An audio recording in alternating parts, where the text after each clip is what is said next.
ドジャースの大黒柱である大谷翔平選手が再びメジャーリーグの歴史に名を刻もうとしている。シーズン序盤こそ一時的な不振を指摘する声もあったが、5月中旬以降は驚異的な復調を見せ、打者としても投手としてもリーグ屈指の成績を維持している。打撃では打率3割超えを記録し、出塁率や長打率でもリーグトップクラスを維持。一方、投手としても圧倒的な防御率を誇り、サイ、ヤング賞候補として名前が挙がるなど、まさに前人未到の活躍を続けている。現地の解説者からは、球界最高の打者であり、同時に最高の投手でもある、と絶賛の声が相次いだ。そんな中、ロサンゼルス、ドジャースは敵地でピッツバーグ、パイレーツとの重要なロードシリーズに臨む。チームは直近24試合で18勝を挙げるなど絶好調を維持しており、攻守等の全てが噛み合っている。一方で、正捕手ウィル・スミスのコンディションが懸念される中、若手捕手ダルトン、ラッシングが存在感を発揮。チームの総合力の高さを示している。大谷翔平選手を中心に進化を続けるドジャース。ワールドシリーズ制覇へ向け、その勢いはますます加速している。この続きでは、大谷選手の歴史的な二刀流シーズンの詳細、そしてパイレーツ戦を前にしたドジャースの最新状況について詳しくお伝えしていく。You know, I haven't been here in a while, and I get a lot of Shohei Ohtani hate for some reason. The guy's hitting 302. That's who I'm looking at. The matchup. Hates on Shohei Ohtani. They don't watch every game. That's what's going on. I don't know what's going on. But this guy, I want to see the matchup tonight against Paul Skeens. Maybe they were hating on him back on May 11th because Shohei was hitting 233 at the time on the season with only 6 home runs, on pace for some career low numbers. But since May 12th, he's been the best hitter in all of baseball, hitting 419. The OPS is over 1,200, James. I guess Shohei was right when he told all of us he usually heats up in May. Yeah, I had no worries. I promise you, this guy is a gamer. He is going to figure it out. And we all know, hitting, you're going to get out more times than you're going to get a hit in a Hall of Fame career. And this guy may arguably put him a better season than his 50-50 with his pitching, right? He's top 3, I think, in the Cy Young right now. He's hitting the ball all over the park. Yes, he is going to strike out, but just like a pitcher, right? He's going to be wild. He's not always going to, throw it exactly where he wants to. But that's what it takes. He has a short memory. He goes up there believing he is the best player in the world, which he is, and everybody will tell you that. And this guy just has everything that you need: the power, the speed, the brains, everything that you want out of a baseball player. John, you're right. I think it was late April or early May. We were getting asked the question that we had to, what's wrong with Shohei? Is this, what's going on with him? Is his pitching? Is the pitching ruining him hitting-wise? He's thinking too much. No, we said, just give it time. Just wait. It's going to come around. Say May's his month that he likes. And he wasn't kidding. I mean, now here we are. We're not talking about his struggles anymore. We're talking about all the things that he may accomplish once again, that it's just off the charts possible. Cy Young, batting type, whatever it may be. It's pretty incredible. So let's just sit back, watch, enjoy. He's just fine. There's one person to blame for Shohei Ohtani. It's who makes the schedule, 162 games. That's why you're going to struggle. If you play that many games, you're not going to be good every game. Game's hard. Don't put it past him, though. He accepts that challenge. That's true. That's true. Pittsburgh, PA, the Dodgers and Pirates kicking off a 3-game series as the Dodgers begin a 6-game road trip. Saying hello from atop PNC alongside Eric Harris. I'm Stephen Elson. Down next to the Dodger dugout, Kirsten Watson is standing by. EK, the Dodgers hitting the road, and they've been on a good run of late. Yeah, they really have. And this is going to be an interesting road trip. You think Pirates, White Sox, maybe at the beginning of the year you're going, okay. But this is going to be a real test. Both teams playing extremely well, and both teams improved. When I say a good run, I'm underselling it a little bit. They've been the best team in baseball, winning 18 of their last 24. Yeah, they really have. And it hasn't just been in one fashion. They've been doing it with everything. They've been scoring. They've been hitting the ball well. The defense has been outstanding. The pitching has been next level, and they're hitting on all cylinders collectively. Now individually you look at guys and you go, well, there's still more room there, but again, you look at that record, you couldn't be happier.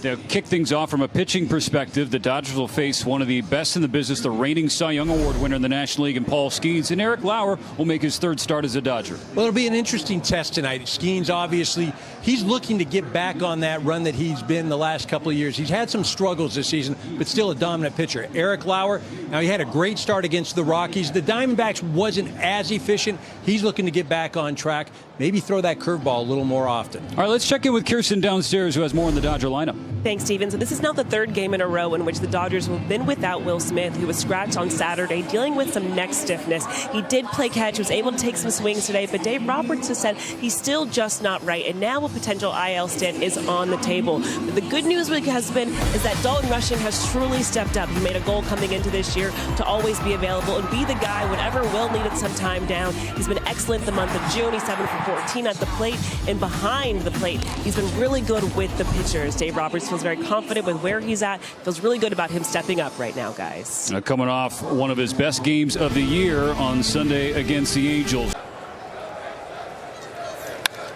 And Ohtani. Now Freeland went back to second, having to see it through, but Dino Evil waves him in. And it's a double for Ohtani, and the Dodgers have opened a 2-run lead. You give them a little bit of wiggle room, and they have taken a big advantage now. And that's a 99-mile-per-hour fastball off the plate away. And call it approach, call it whatever you want, but these three lefties, the first three that Dotel has faced, all hitting fastballs the opposite way. Just in ahead of the throw. First extra base hit by a lefty batter off Dotel all year. Everybody's a little bit different in how they load. He was a good home run hitter when he first came up, but he's become one of the very best. And these Dodgers aren't giving in. That's back-to-back bases loaded walks. 11 home runs in Vegas last night, and a player with 3 successful challenges in 1 at bat, and will play up to no good NBA Finals edition. The Spurs up to no good. The NBA needs us. But first, here's something I didn't think I'd be saying. I don't think Shohei Ohtani is getting enough attention. Really. You know he's having a great season, right? It's better than that. Let's do a little digging in and have a little reminder. With 2 arm surgeries, several lost and curtailed pitching seasons, there have actually been only a few times where you could say Shohei Ohtani was the best pitcher and the best hitter at the same time. That is where he is at right now. Remember, Ohtani had 1 year where he topped 140 innings. That was 2022. That year, 166 innings with a 2.33 ERA. That's an ace, all right? That year, though, offensively, here's also what he did. His on-base, just 356. That's good. It's not great. Slugging .519. That's quite good. But that's not great. Don't get me wrong. This is a remarkable achievement. But it's not otherworldly on both sides. Here's Ohtani year by year. Again, you've got 2022, right? The 166 innings, the 2.33 ERA. But there are the numbers, 356, 519, right? Then, 2023, he hits a new level offensively. Going from a guy slugging 500 to a guy slugging 600. Not only that, I'm selling him short. 654, 646, 622.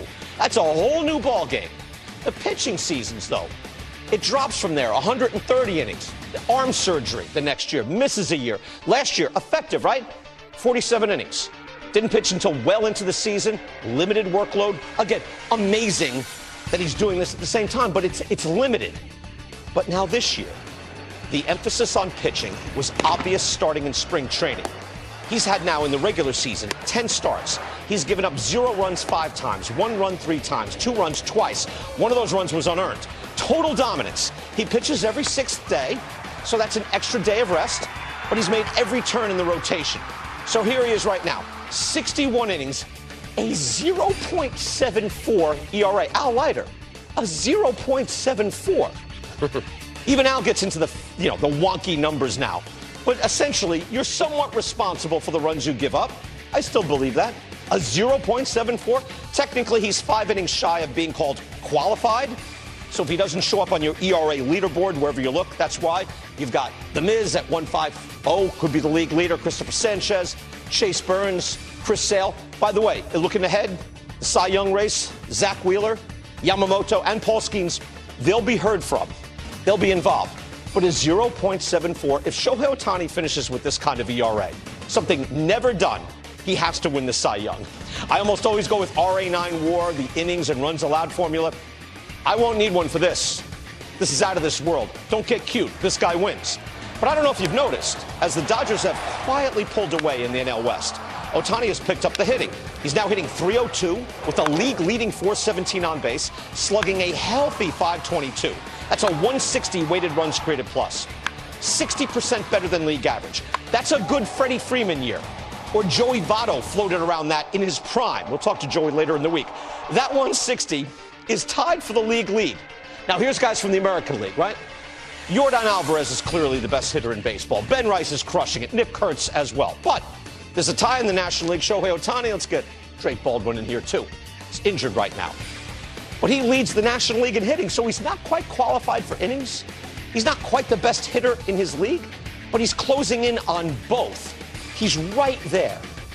His all-around wins above replacement, his WAR right now, is 5.2. His projected WAR is over 12. That's Babe Ruth, Carly Yastrzemski, 1967 territory. And this would be his best season. One of the most remarkable seasons in the history of baseball. We ask you on X, play around with this. Who's the best individual player season you've ever seen? We'll have your responses later in the show at MLB Now, at X.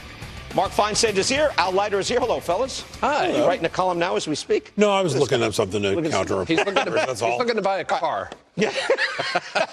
By the way, you say in the wonky, and now you're citing you're ERAs super wonky, now? and I'm just saying, you know, it's funny. With everything else, I know there's a lot of noise in the ERA stat. Like the win-loss, I shove aside.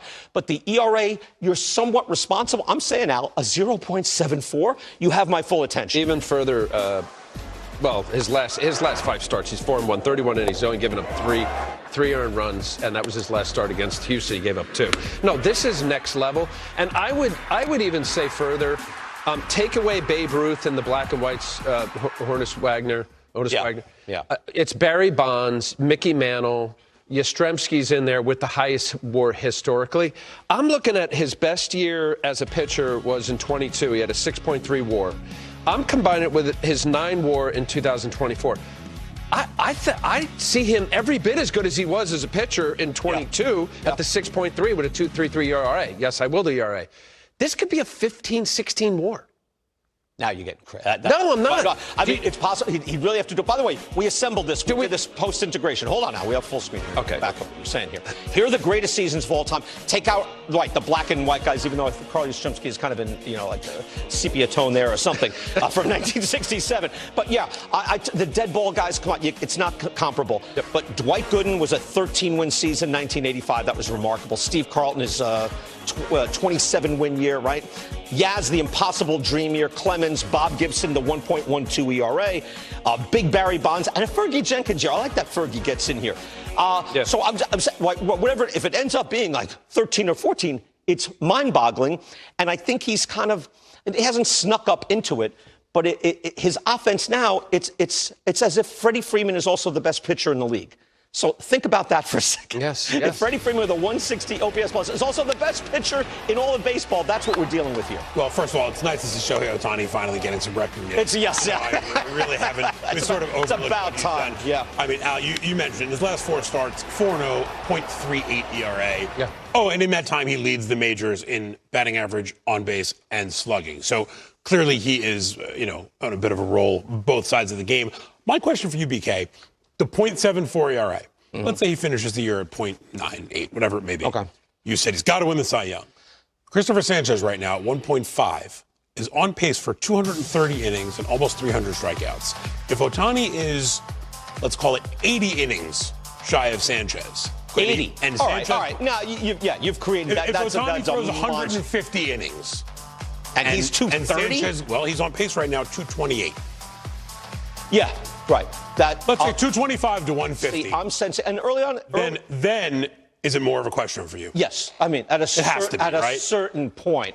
I'm not I think, when's the last time we saw 228 innings? These guys are going 205 max. Yeah, look, he went 202 last year, and he's been better and pitching deeper into games this year. I'm not saying he's going to get to 225, but that's the pace he's on right now. But if let's say you and I had a Cy Young vote, right? And we're looking at it, and I'm saying, all right, so my RA9 WAR, because right now RA9 WAR, Sanchez does have the lead. I think it's 3.6 to 3.2 over Ohtani. So technically, mathematically, using my wonky stats, I would give it to Christopher Sanchez. But I'm looking at a .74, and I'm saying, all right, so here's the RA9 WAR leaders. All right, 4.2 to 3.6. They're accurate numbers. Thank you, fellas, for having this ready. The Miz is at 3.6. I'm saying a .74, Mark, I'm going to Ohtani. Yeah, I mean, Sanchez I'm now, voting Ohtani. I'm just, it's too absurdly low. With how many innings? Give me innings here, Sanchez BK. right now, 93 innings. Ohtani, 61. Wait, 161. No, I was saying right now, Ohtani has 61 innings. And what is so he's got Sanchez 2/3 of the innings. All right. Well, so got 50% innings. 50% more innings than Ohtani. Right? Let's say Ohtani does another does 170 and 200. Sanchez is going to have to be within shooting distance of that .7 ERA. I'm talking he's got a 1.1. I'll take the under on 170 for Ohtani. Okay. He's pitching every 6th day. All right, 160 and 195. All right. Ohtani's on pace for 150 right now. 150. All right. So if it's 150 and what? If it's to your point, if it's 150 and 228, then I'm going Sanchez. If it's 150 and 200, and he's giving you 33% more innings, I'm not talking about MVP here. I'm talking just Cy Young. Yeah. You got one guy over 200 and one guy at 150, and the ERAs are even remotely close, and one guy struck out 100 more batters. Yes. Look, I've been a Cy Young voter. I know how I vote. Innings pitched are a very big stat for me you said, when it comes down to but you said something there that was key. Remotely close. I'm being a litigator now. Remotely close. 1.5 and .74, that's not remotely close. There's a big gap. It's a big gap. A .74 and a 1.54, that's a big gap, Al. Listen, if he doesn't miss a start, he's on 6-day rotation. He's going to get 28 starts. If he's pitched 150 innings, he's averaging about 5 innings per start. That, for me, as an ace and a best pitcher in the league, is a problem. I have my starting pitchers. A lot of earned runs can be had in those last 30 or 40 innings. So will it be a .74 even if it ended that? What's the damage potentially in innings 6, 7, and 8 when you're sticking around for your big guy to go out there and get him, big dog? We saw what happened in San Francisco. Logan Webb had 90-something pitches. He's dominating. Struck out the side. 5 strikeouts in the last 2 innings. We'll get to that. He's jumping ahead. No, but there you have it. No, you're right. At a certain point, I want my guy to go get him, Tiger. I factor innings in largely when I start looking at my. But I hear you, BK. If it ends in a point less than Bob Gibson, now we're talking wait a minute. Again, and he's not even. Remember when Jacob deGrom was challenging the 1.12? Ohtani's not challenging it. He's right now. He's obliterating it. Now he's one blow up from having it all different. But I'm saying right now. 今回も最後までご視聴いただき本当にありがとうございました。動画の内容を楽しんでいただけたでしょうか。もしよろしければチャンネル登録と高評価をお願いいたします。皆さんの応援が今後の動画制作の大きな励みになります。それではまた次回の動画でお会いしましょう。